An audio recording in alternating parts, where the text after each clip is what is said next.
along. Thanks for joining me for another video beer review. This time I've got another bottle of beer from Brewdog up in Ellen, Scotland. It's a bottle of their Elvis Juice version 2.0.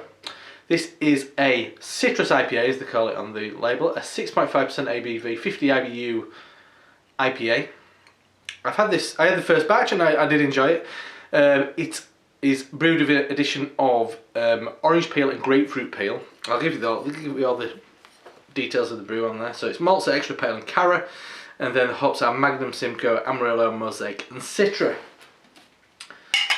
Yeah, I remember it being a relatively kind of like quite sharp kind of citrus. I mean, this is based on the enjoyment of on the behalf of guys at Brewdog of Bloody Hell from Beavertown, and then Sculpin from Grapefruit Sculpin from Ballast Point. I remember talking to James about it at the launch of Shuffle Dog in Leeds, which is their second bar, and he said we really like those beers, so like bring them both together, and why not? So a beer in the glass. Big thanks to the guys at Brewdog for sending me a couple of bottles of this. Take a look at. Darker than I expected. It's got I think it's pale copper, pure white froth on top though. Expected to be a bit paler. Anyway, I guess it's that caramel. Anyway, let's give it a swirl and sniff, check out the aroma. That's lovely. That's lovely, that's really nice. There's a floral edge to it, there's definitely a nice sharp kind of sugary citrus to it. Yeah, grapefruit without a doubt. Bitter orange. Lemon juice. Earthy pine. The hops are still very prevalent, but I think the peel is adding a little bit of something extra.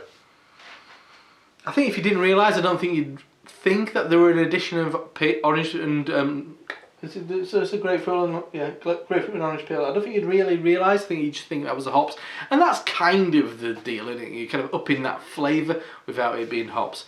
So let's dive in. Cheers.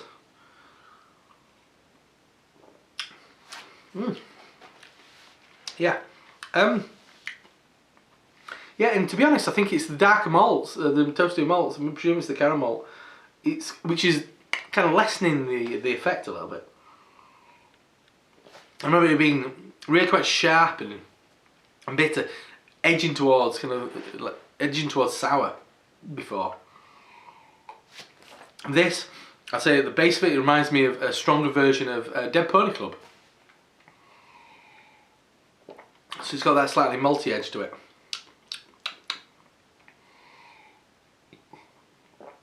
Earthy. Dryness of the pith and the peel. Dank, absolutely. Yeah, as you'd expect with a lot of the hops that they use, quite dank beer.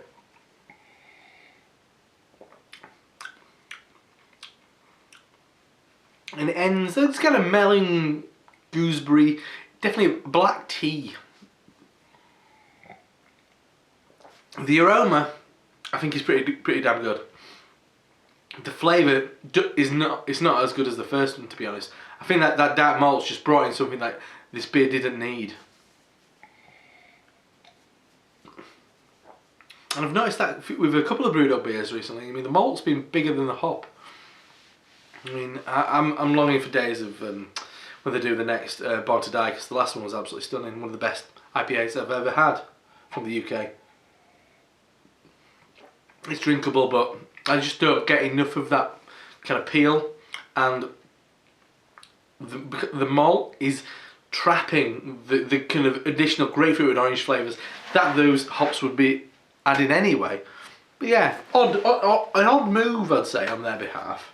I mean, it's not wrong with it, it's just, yeah, kind of missed the mark really on that one. Surprising. So that's Elvis Juice 2.0 from Brewdog. Still a prototype, and I think that prototype stage hasn't quite finished for this beer. Yeah, just pale malt.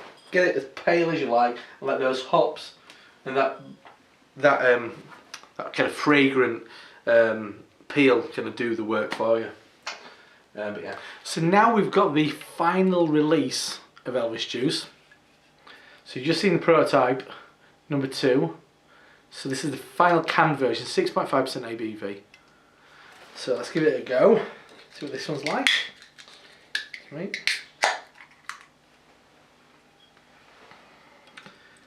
Yeah, maybe it's somewhere between the original and the second one. I think the second one went a bit too malty for me.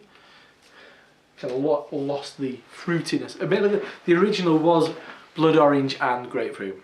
So this is just grapefruit. So nice, quite a dark amber beer. Dark golden beer, shall we say. The head is that kind of slightly kind of yellowish hue to it. So as far as the aroma goes, oh yeah, loads more grapefruit. Still got that kind of like hint of black tea and kind of malty edge at the back end. But that's on the aroma, from what I remember the second one being, that's a lot more grapefruit forward. Smells really good. Let's dive in. Cheers.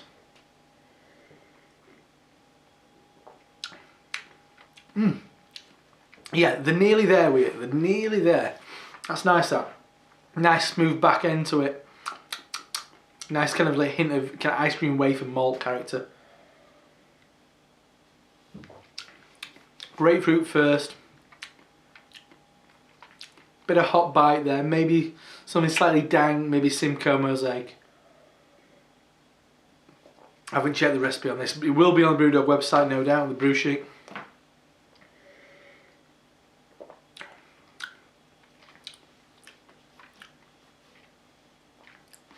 And then the back end, a little bit of kind of pithy, kind of like citrus peel bitterness. But that's a massive improvement on the prototype. Clearly Brewdog have learned a lot of lessons from that one. Original one, in my memory, quite a sharp, kind of tart bitterness.